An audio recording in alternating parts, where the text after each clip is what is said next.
राम जी जाते हैं वनवास जाते हैं, तो देखो सीता जी का किडनैप हो जाते हैं, सीता जी का अपहरण हो जाता है, होता है ना अपहरण होता है। वो कहाँ लेके जाते हैं? लंका में लेके जाते हैं। रावण आते हैं, रावण भगवान आते हैं, तो फिर वो किसका वेश करके आते हैं? साधु का, नकली साधु बन के आते हैं। क्या करते हैं? नकली साधु बन के आते हैं। फिर लक्ष्मण जी उनके देवर होते हैं। क्या होते हैं? लक्ष्मण जी सीता को बोलते हैं कि अगर भैया तो बाहर गए हुए हैं, ठीक है, और आप कोई भी आए तो आप है ना इस लक्ष्मण रेखा से वापस आना, मतलब एक लाइन खींची थी। क्या खींची थी? लाइन खींची थी उन्होंने ना।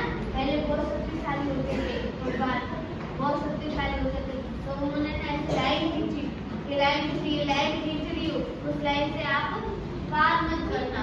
ये क्या होते? वो आए, वो साधु बन के आए, वो क्या नाम उसका? रावण साधु बन के आए, तो उन्होंने बोला मेरे को कुछ भिक्षा दो। भिक्षा देखो आपके घर में कोई आता है भिखारी, भिक्षा देते ना, कुछ खाना देते, कुछ भी देते ना।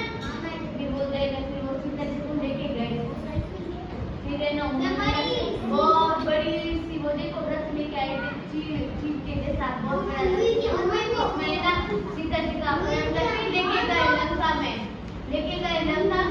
ठीक है। फिर अगर उनको पता चला, राम जी को पता चला, अब सीता जी को कैसे लाए? एक दिन है ना लंका 7 समुद्र पार करके फिर लंका आती है। आती 7 समुद्र सबसे बड़े होते हैं, कोई अंत नहीं होता है। जैसे नदी का हाँ इधर ही खत्म हो जाएगी, लेकिन समुद्र का कोई अंत नहीं होता है ना, समुद्र का कोई अंत नहीं होता है। फिर समुद्र को पार करने के लिए हनुमान जी ने ऐसे गहरी सांस लेके फिर वो उड़े, फिर वो गहरी सांस लेके उड़े हनुमान जी, ठीक है। हनुमान जी गहरी सांस लेके उड़े, फिर ना उन्होंने ना सीता जी को देखा कि सीता जी इधर बैठे, मैं उधर जाऊंगा। फिर वो जाके आए, फिर एक दिन गए थे, हनुमान जी को गुस्सा आया, तो हनुमान जी ने क्या की? लंका को आग लगा दी, उनको सबको चपेट में ले लिया, सारे जितने भी राक्षस थे उनको सबको मार दिया। फिर वो टिलेरी, अब मैं टिलेरी बताती हूँ। अगर टिलेरी फिर वो जाते हैं हनुमान जी, सारे वानर सेना, वानर मतलब बंदर की सेना सब जाते हैं उधर। बंदर जाते हैं उधर, ठीक है। बंदर जाते हैं तो क्या होता है? बंदर बोलते हैं कि हमें ना आपका सहयोग करेंगे। अब नदी में ना पत्थर डालोगे तो पत्थर डूबेंगे तो है ना, तो भगवान ने सेना से क्या बोला? पत्थर पे आप राम लिखो। क्या लिखना है? राम लिखो, तो पत्थर नहीं डूबेंगे, तो ठीक है।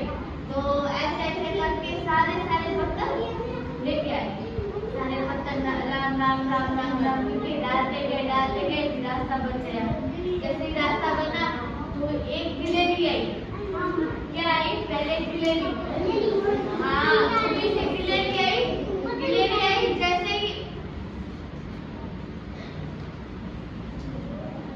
गिलेरी आई, ठीक है, तो गिलेरी क्या किया कि भाई मैं आपका क्या सहयोग करूं? तो वानर सेना हंसने लगे कि तू छोटी सी मेरा क्या सहयोग करेगी, तू तो छोटी सी है, मेरा क्या सहयोग करेगी?